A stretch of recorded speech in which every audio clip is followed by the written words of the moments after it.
Hola amigos, ¿qué tal? Hoy os voy a comentar un nuevo efecto que es el crack. Fíjense qué cosa tan sencilla. Me di cuenta al subir las grabaciones al canal que suena un... A lo mejor no lo aprecian mucho. Ahora sí, ¿verdad? Escuchan el paf, paf, paf. ¿Ves? Clac, clac, clac. Pues bien, ese sonido se llama crack. Y eso se quita con un efecto que se llama me voy aquí a Effects, a Tools y me voy aquí a Click and Crackle Removal, ¿vale?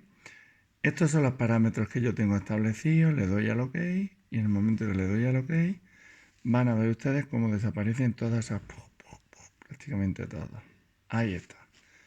Y ya el resultado, pues muchísimo mejor que antes. Ya suena muy leve el clac, clac, clac, clac.